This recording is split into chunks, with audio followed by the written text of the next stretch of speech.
When I watched Drive to Survive, I watched it and I seen this lady in my TV that had lost her son. And that was sad to see her in there, but I didn't really relate real deeply to it because I had never lost a son. Now I'm in your TV talking about losing my son. I was thinking about the possibility of losing a son someday. And that had occurred a few times as I was raising my 4 boys, and this time it seemed like there was more of a reality to it. And I didn't know he was already dead.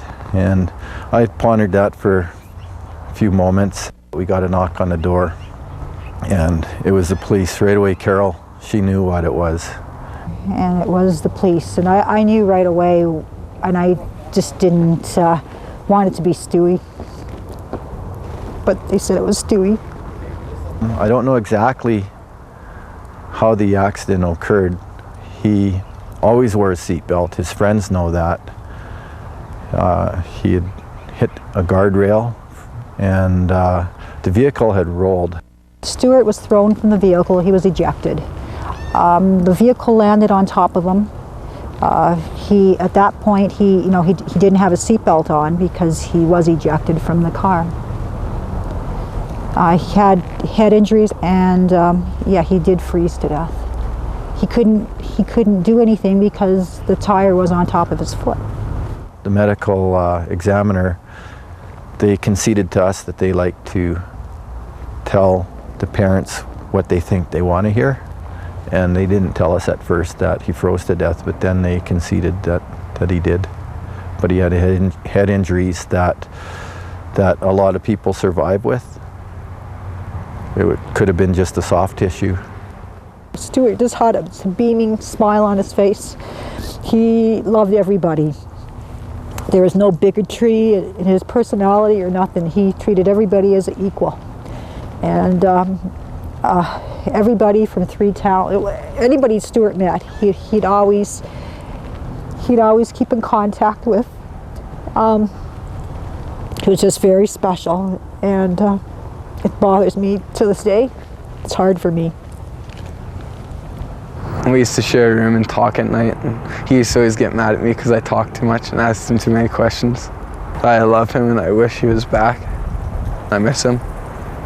Make sure you wear your seatbelt, and if you're tired, pull or sleep, and if the roads are bad, take your time going home, because it's only time. You got all the time in the world. I think about it every day of my life, and I have a kid, and I wish he could have a kid and and have his own family, but now it hurts me and see he can't have his own family now. And I have a family that he doesn't get my kids don't get to meet him now, and it hurts me. And I think about it every day. It's something you never get over. You do things and you want to be happy, and next thing you know, you're thinking about Stuart. It's hard to do things now and be happy, for a while, for me at least, and my parents probably for the rest of their life. Stop, make sure you wear your seatbelt, think about what you got going on the rest of your life, right? If you got kids or something, think about them. Think that maybe if you did put your seatbelt on, or if you did slow down, or if you did get that extra bit of sleep, you might still be there. Your kids won't be wondering, or your family won't be wondering, what if you did this or what if you did that, because you would have done it. So get that extra bit of sleep. Every day I'm going through it still, because losing a child, it's devastating. Doesn't matter which one of your kids you lose, any one of them. Stuart was special. I can't get over it. Every day is a struggle for our whole family. I wish he would took time driving, and who knows, might be here. I told him to drive safe, and he always wore a seatbelt sometimes. It only takes one time not wearing a seatbelt, and that time could be the only time you need to not wear your seatbelt, and that's the time it happens. The expectation is things are back to normal, but they're not. There's lots of pain. And I know at the funeral service, I took it as my role to be proud of my son. And I'll tell you, the hardest thing to ever do for me was the next day is when we put him in the ground.